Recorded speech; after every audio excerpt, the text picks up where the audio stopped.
Hey, welcome back, everybody. Miguel Dorade here. That's Kirk Spitz, and that means we are back into the classic fight.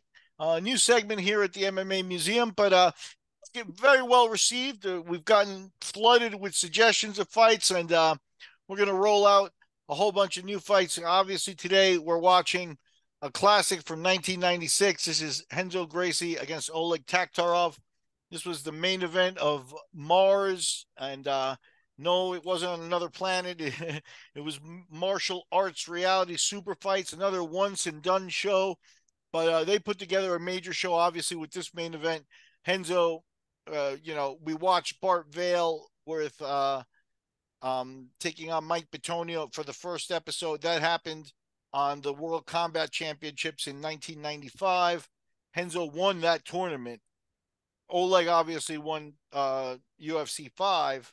So now you've got two guys that won 8-man tournaments meeting in a super fight on a separate show. So you could tell they had good intents, good fights. They had an 8-man tournament that was finalized by Tom Erickson and Murillo Bustamante. That fight ended in a 40-minute draw.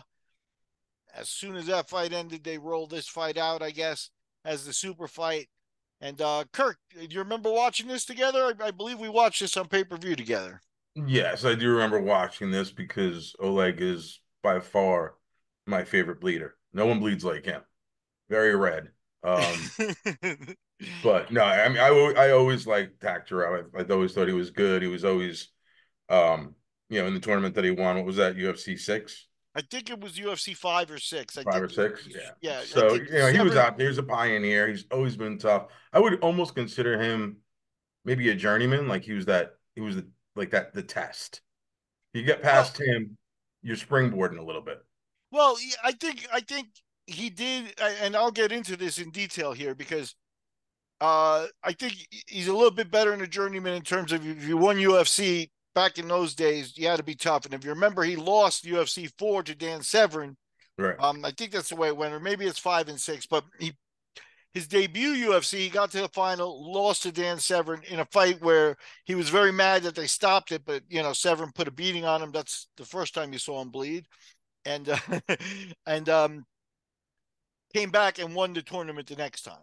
Hmm. So when you win the tournament, I think you move beyond it. But I do think that in the '90s, in the mid '90s, there was an element of craziness to some of these guys and some of the sport in general. So check out these facts. So this fight, martial arts reality super fight, Mars, November 22nd, 1996, in Birmingham, Alabama. 12 days before, on November 10th, Oleg fought Marco Ruas in a rematch in Brazil. Now, if you remember, Oleg beat Ruas in the Ultimate, and then went on to lose to Severn in the rematch. So he lost twice to Severn, but he lost in the Ultimate. That was at the end of the year. And then he goes here to rematch Ruas in Brazil. And obviously, that fight went 30 something minutes and was controversial. Oleg claims that he made an agreement to fight the whole fight standing with Marco Ruas, a great stand up fighter, and not take it to the ground. And he took it to the ground afterwards. 12 days later, he's in Alabama fighting Renzo Gracie. At the end of the day, now we look back at it, Renzo Gracie, the most prolific Gracie. You had Hmm. Hickson, you had Hoyce, but the guy who actually put in the most fights and the most ring time, you include Pride, you include Abu Dhabi and stuff like that. Renzo was the most prolific competitor from the Gracie family. And quite a competitor he was. So what we're going to watch here today is definitely a tense super fight. This is 1996, and just a warning, folks, don't blink. Well, can we just discuss a couple things first? Sure, what's up? What do you got? I kind of want to know the relationship between Oleg and Fedor because they both did Sambo, right? Yeah, That's their specialty, right? They're both from Russia. And I mean, when he was peaking in the UFCs, I mean, that's where when Fedor was strong in Pride, right? Now, were they part of the same camp? Did they ever have any run-ins? Do they have any history? as far as I know, no. You're talking about different generations of fighters. Oleg was older by the time we got him. Oleg had spent a lot of time in the United States traveling. Now, when you look at Oleg's record now, they dug up a few big tournaments that he won in Russia, and he said that those were fights in a circus tent in Russia. You know what I mean? So I Mhm. think uh, Oleg also came from a little bit of a tough guy element and like that kind of underground fighting element, whereas Fedor was a true sambo guy fighting in the sambo world championships and things like that. And he was an athlete that was more catered to. I think Oleg was a little bit more of a rogue. He came to the States. He told me a story about him, starving in California when he first arrived there, like stealing chicken from like, a fridge that in one of the dojos and stuff. Mhm. So, yeah, the answer is that even though Sambo's both in their backgrounds, I think Fedor is a more traditional, true Sambo athlete that was brought along and fought in the world championships, whereas Oleg, he knows his Sambo and stuff for sure, but he was a little bit more of a rogue and a tough guy. So Um, now was he as popular in Russia as Fedor was? no, if yeah, Because I mean Oleg actually he's been in the movies. He was in that yeah, movie The Machine with Kreischer. yeah, no, Oleg did make it to the States, and he actually also told me when we interviewed him that he actually wanted to be a movie star when he came to the States, like not get involved with fighting and stuff like that. That's what his ambition was. Fedor's also done movies in Russia. Fedor's a star in Russia. Every Russian knows Fedor. He was on Mhm. television. He's met Vladimir Putin. He's more revered. Oleg, I made a fight for him in Russia, and the stadium wasn't sold out. Okay.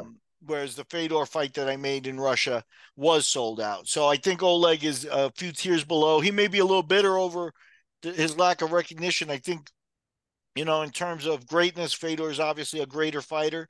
But I think in terms of pioneer, being a pioneer, I think Oleg really was one of the first guys that came out on the international scene. So, yeah, maybe his recognition falls short, and that's not right. Well, that's Well, one of the reasons we're doing this segment, right? how old is Fedor? Because Oleg's only what, 56?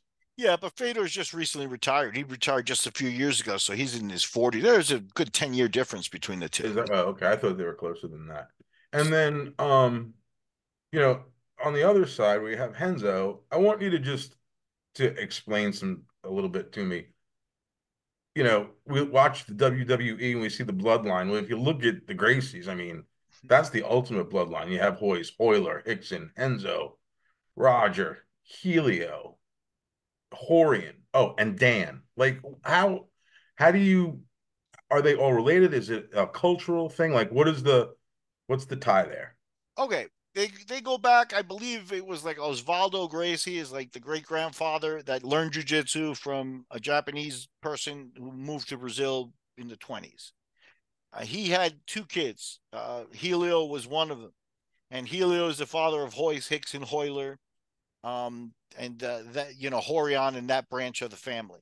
Helio had a lot of kids. He had a child named Holes Gracie that died.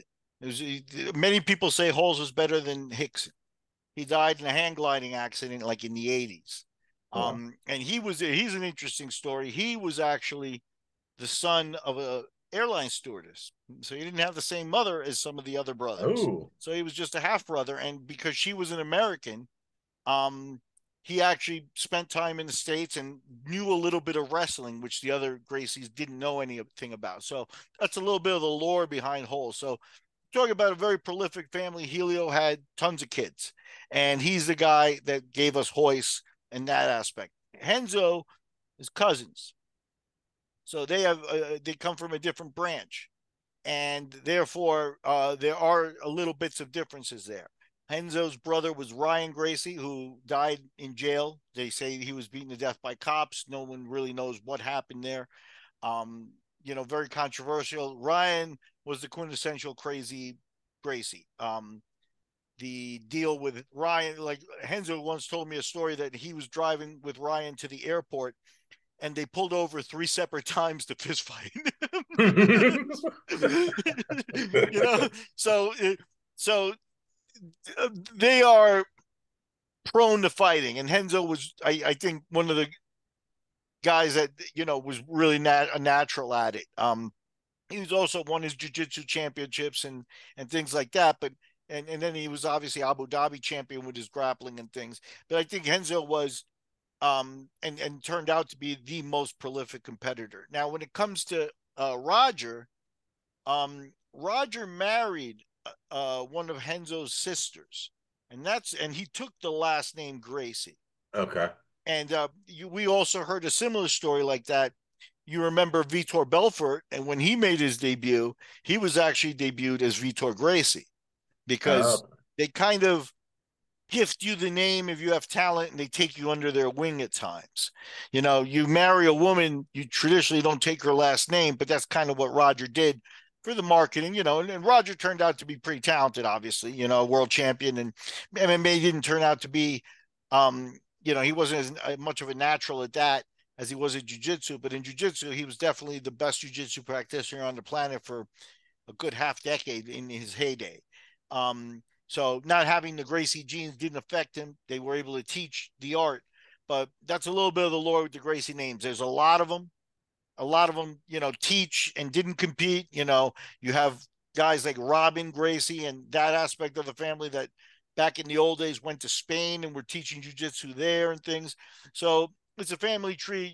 You mentioned WWE and the family tree. I can't draw you the whole Gracie family tree, but I do know a lot of them. I made Roger Gracie's first MMA fight. I know Renzo pretty well. My brother's actually a brown belt under one of Renzo's students in New Jersey. So, um, uh, yeah, I feel okay to talk about it. Ryan, when he passed away, again, I was at the Abu Dhabis when he competed in Abu Dhabi and in Brazil. Met him a few times, and he was definitely a guy that you know could snap at any moment, and was definitely a guy that you had to be aware of because if he took you the wrong way, he had no bones about giving you a smack on the head or whatever. He liked me, so I was grateful for that. But I also later found out that he thought I was Arabic, and I was one. Helped run the Abu Dhabi tournament, so he thought I was actually Arabic and one of the Arabs. He didn't realize I was just an American guy that was doing some of the logistics there. But I think that helped me out in my relationship with them. It may have.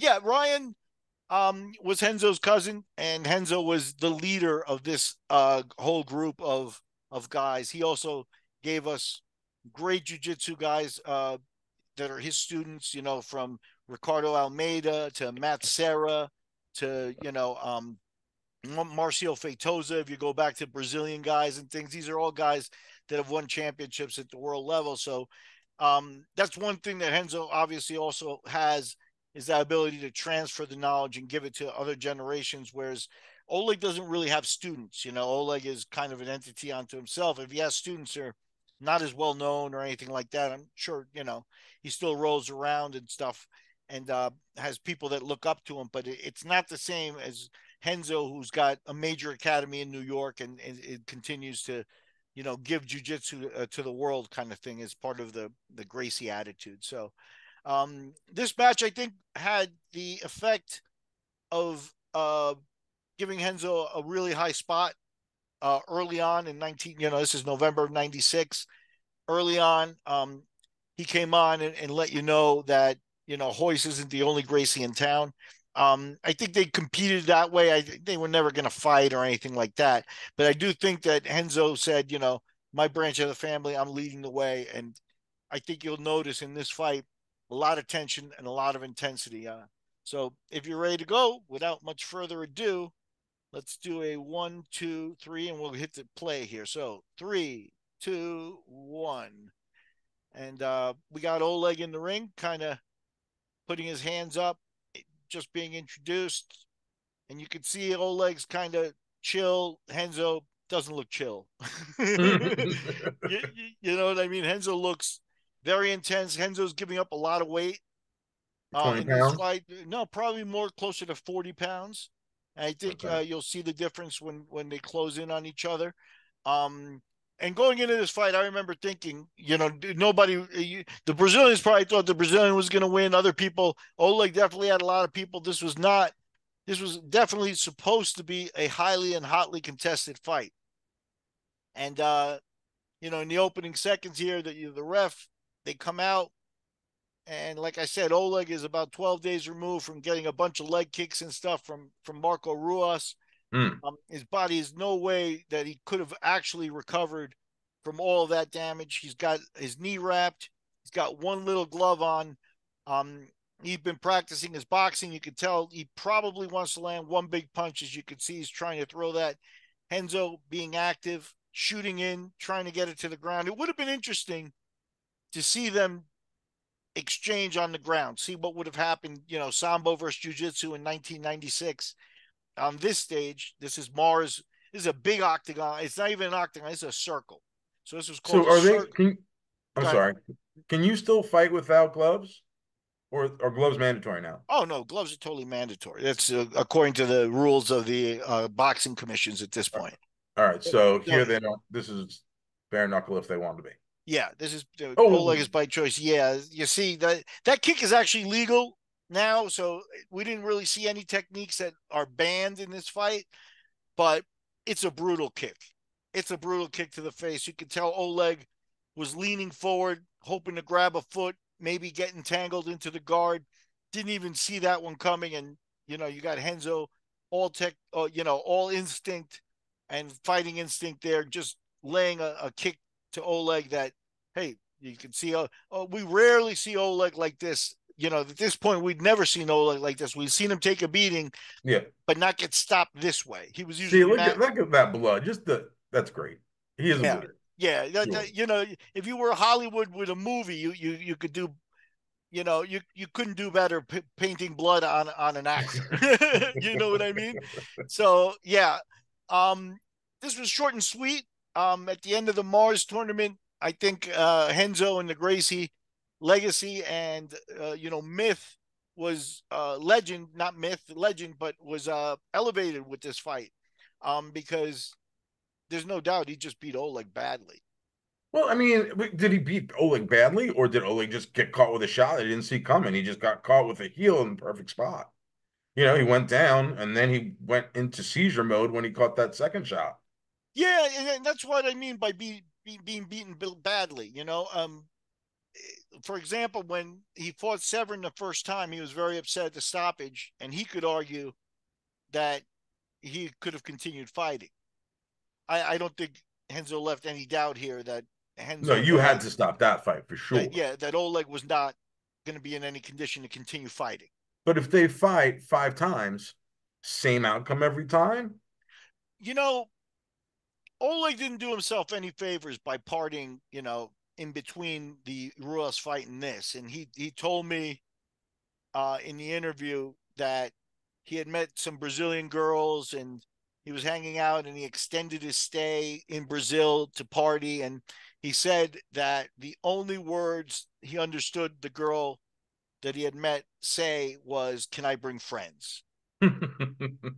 So I'll leave that to your imagination. But he was a young man still, probably in his 30s at this point. I'm sure that the trip to Brazil can be overwhelming for some people. So I think he was having a good time. He was, a type A male, enjoying life as well, and didn't take this fight the way I think Renzo took it. And I think Renzo was said, "I'll pass on the parties. I've got Oleg Taktarov, and this is me and my family legacy, and I'm better than Hoist." In his own head, he's probably saying that to himself. I can't lose. I can't lose. This would be bad for my end of the family and bad for the whole family. So I think he had a lot of pressure. I think you could see the pressure in his intensity before the fight, and you just don't see that intensity in Oleg. I think Mhm. Oleg was already kind of, like an older man, not thinking of the legacy stuff, coming off a little bit of a super hard fight, a little bit of a party time. And that's not the way you go into a fight. So your question, 5 times out of 5, if you had Oleg taking it as seriously and Renzo as Renzo was, that would have certainly been something to behold. But fate didn't have that. We were not given that, and it I don't wasn't know. going to I happen. guess I just, sometimes I just wonder with when is it a lucky shot and when is it, oh, he meant to do that. And, You know, and I mean, that wasn't, I don't want to say that was a lucky shot, but I mean, he was on his back. He threw a heel up and caught him in the mush. look, it came so instinctually and fast from Renzo that I get the feeling he practices that in Okay. 1996. Now guys practice the up kick. You know what I mean? But Hmm. in 1996, this was the first time anybody in MMA or mixed martial arts or no holds barred or whatever you want to call it had seen that technique work, you know? And Hmm. Oleg wasn't instinctively prepared for it. So it was rarely seen at that point. It was something, it was, put it this way, to me, this fight put that technique of the up kick on the map. Does it work? Yeah, go watch this fight and you tell me if it works.